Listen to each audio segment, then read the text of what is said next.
Bonjour tout le monde, bienvenue à la suite de l'explication des procédés de PixInsight pour pouvoir développer vos photos astronomiques. J'ai chargé l'application, aucun contenu, aucune icône, c'était pour vous montrer comment vous rafraîchir la mémoire pour installer vos icônes, votre ensemble d'icônes. Donc à travers le menu Process, on descend Process Icon et on va à Load Process Icon. Je vais vous montrer mon ensemble d'icônes que j'utilise moi à travers tous mes espaces de travail. Comme vous pouvez voir, il y en a quand même une quantité assez impressionnante selon les travaux que j'ai à effectuer, comme je vous ai déjà expliqué dans les premières sessions. Ici, dans le bas complètement, il y a 4 boutons concernant les projets. Et le premier à gauche, avec une petite étoile verte, un bouton vert avec une flèche blanche à l'intérieur, c'est pour pouvoir aller chercher un projet à travers vos répertoires. Ici, j'ai notre projet concernant l'explication des procédés de base. PixInsight est en train de lire les images de chacun qui sont inclus, les images qui sont incluses, dans le projet, ainsi que toutes les icônes qui sont associées. Le côté le plus intéressant du projet, c'est que tout l'historique, toutes les étapes qui ont été apportées à chacune des images sont encore à l'intérieur du projet. Donc, vous vous souvenez sans doute du plan de flux de travail que je vous ai démontré il y a quelques semaines. Et la semaine passée, on a vu comment faire le recadrage de chacune de vos masters pour avoir la meilleure image concernant l'étude des statistiques pour enlever finalement la pollution lumineuse ou les dégradés à travers deux procédés. Le premier étant ABE et le deuxième DBE. C'est ce que nous allons voir durant cette session. Donc ici j'ai un exemple concernant la tête de cheval. Je vais activer mon STF en double-cliquant sur l'icône pour pouvoir relier le procédé avec l'image active. Ici, vous voyez que mes deux crêtes, mes deux arêtes sont très près l'une de l'autre. Et ce que je fais, c'est que j'utilise la molette de ma souris pour pouvoir faire un zoom intérieur pour aller pouvoir changer les paramètres des noirs qui sont complètement à gauche et des tons moyens qui sont à la droite. Donc, une fois que c'est fait, je peux venir jouer sur l'intensité lumineuse de ma capture pour mieux voir si nous avons un dégradé à l'intérieur de cette image. Et effectivement, on peut voir que le coin en haut à gauche est plus foncé que le coin inférieur à la droite. Donc, le premier procédé qu'on va utiliser, nous allons dans le menu Process, Background Modelization, pour Automatic Background Extractor. Nous avons le fameux procédé ABE. Par contre, si vous appuyez sur le petit symbole à la droite pour faire une réinitialisation du procédé, c'est excellent, ça nous donne les paramètres par défaut. Voici ce que je vous recommande, venant de l'expérience des gens, de mes collègues de travail à Master of PixInsight. Le box size, vous allez le changer pour 10. Le box separation, vous allez le changer pour 15. Dans Local Rejection, vous allez augmenter à 2. Dans l'interpolation et les sorties, vous allez diminuer à 2. Et vous allez vous créer une nouvelle instance sur le bureau de travail.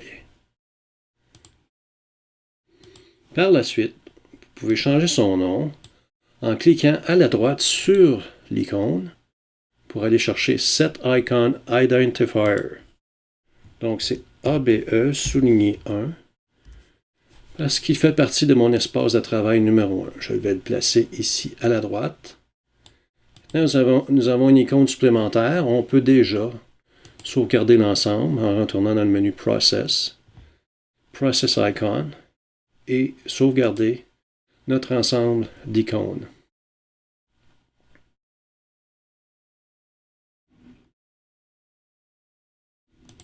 Moi, j'ai appelé cet ensemble-là PI couleur pour les besoins de la cause. Il me demande est-ce que vous voulez remplacer le jeu? Absolument. Et c'est fait. Donc, comment l'appliquer maintenant? Très, très, très, très simple. Vu que c'est un système automatique, aucune intervention de notre part. Première chose à faire, au niveau de l'onglet Target Image Correction, le choix est à None pour aucun, et c'est ce que nous voulons faire. Nous voulons valider la modélisation que le procédé estime faire.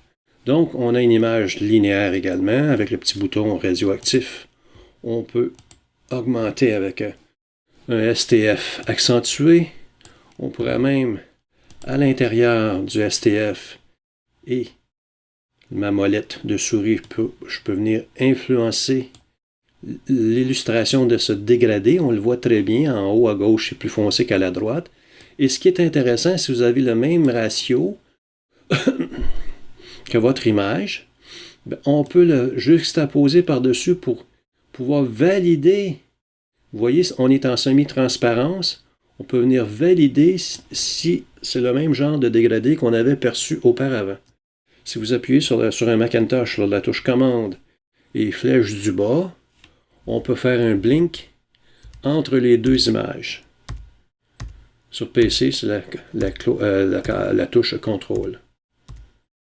Ici, je suis très satisfait du résultat. On a un dégradé très doux, sans artefact, avec des casseurs très précises et très pointus. Donc, je peux soustraire, éliminer ce cadrage. À l'heure actuelle, on va faire une soustraction. On va ne pas tenir compte du modèle d'arrière-plan et on veut remplacer notre image. Je prends le petit icône d'instance, nouvelle instance, et je l'applique à mon image. Voilà, on a un nouveau résultat. Je vais réinitialiser mon STF parce que les statistiques globales de l'image ont changé. Et maintenant, je peux voir mon image avec beaucoup plus de luminosité. Les nuages gazeux sont plus faciles. C'est plus facile pour nous de les percevoir. Ici, je peux même venir manuellement changer mon STF pour avoir un meilleur aperçu. Changer les tons moyens et augmenter les barres, les noirs, pour avoir une tête de cheval un peu plus définie. Donc, on peut voir avant. Si je fais une réinitialisation, on avait quand même le sentiment d'avoir quand même passablement de nuages.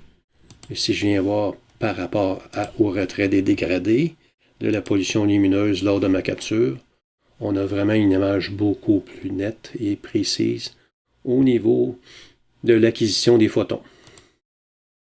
Donc, mission accomplie dans ce cas ici. J'ai la même image, j'ai la même image, mais au niveau du procédé DBE maintenant. Je retourne dans le menu Process, Background Modelization, Dynamic Background Extraction. Ici, c'est un outil qui est beaucoup plus puissant.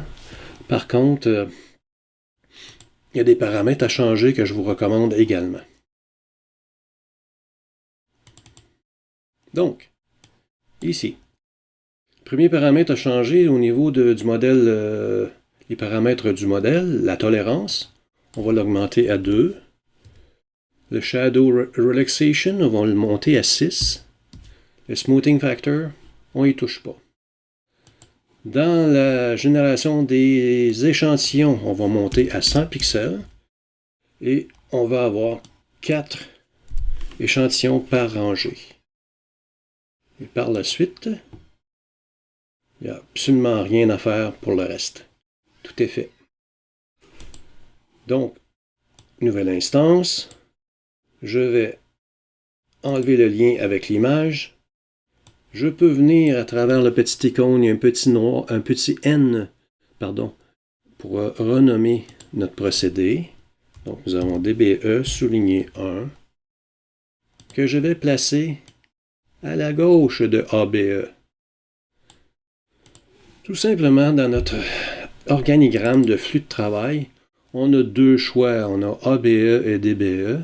C'est la raison pour laquelle moi je les installe un à la gauche de l'autre pour un peu ressembler au flux de travail. Donc maintenant, en double-cliquant sur notre icône DBE, comme j'ai déjà démontré dans une autre session, nous prenons la génération des échantillons et nous appliquons sur notre image. Nous cliquons sur le bouton Generate pour générer justement nos échantillons, qui sont quand même de 100 pixels par 100 pixels. Et chacun des échantillons couvre 1000 pixels, qui est quand même très bien. L'élément de base, c'est d'éviter d'avoir un échantillon dans un nuage gazeux, dans une nébulosité. Des fois, c'est un peu difficile de voir où sont placés nos échantillons. Donc, à travers le STF, on peut enlever l'affichage. Petit écran au-dessus du bouton de réinitialisation. Ça nous aide à voir où sont nos échantillons pour faire l'analyse et le modèle d'arrière-plan. On essaie de cliquer où il y a un arrière-plan neutre le plus possible.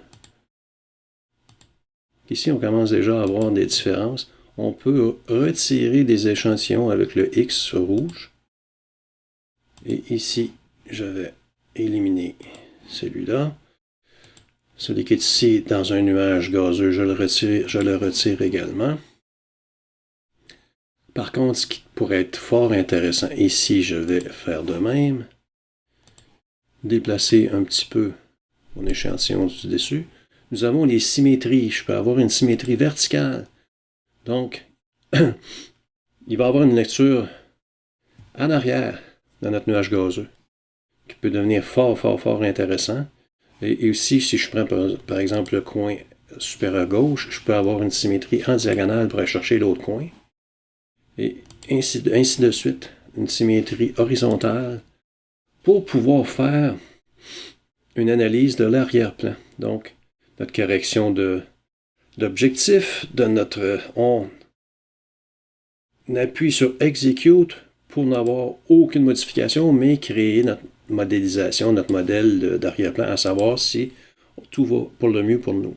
Donc, je vais faire un STF. Vous voyez ici, il y a un noir qui est attaché. La lecture que j'ai prise sur le coin supérieur gauche n'est pas bonne pour le coin inférieur droit.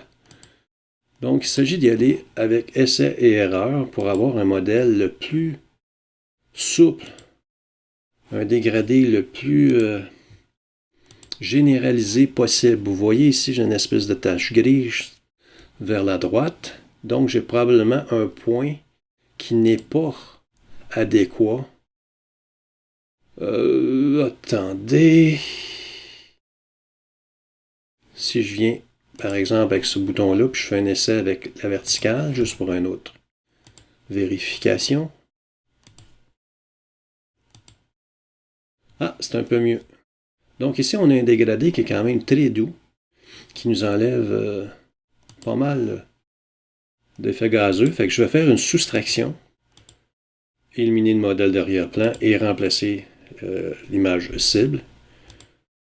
Et voilà, c'est fait. Je vais retirer l'application du procédé DBE parce que c'est un procédé dynamique. Il est barré avec l'image. Je dois l'éliminer. Je vais réinitialiser mon image pour vérifier si j'ai un retrait de position lumineuse adéquat. Et en jouant avec mon STF, on peut se rendre compte que j'ai un super de belle image. Selon moi, j'ai encore plus de définition que celui fait avec ABE. Et l'un et l'autre sont vraiment bien. Ici, c'est votre choix artistique qui rentre en ligne de compte. Et DBE, vous allez voir, avec l'expérience, vous allez pouvoir placer les échantillons de plus en plus rapidement et surtout au meilleur endroit. Je m'étais placé deux autres images pour faire des essais rapides. Un autre essai qui est différent. Ici, je vais faire mon STF, amplifier pour une meilleure visibilité. Je vais augmenter. Et on va essayer ABE, tout simplement. On va vérifier.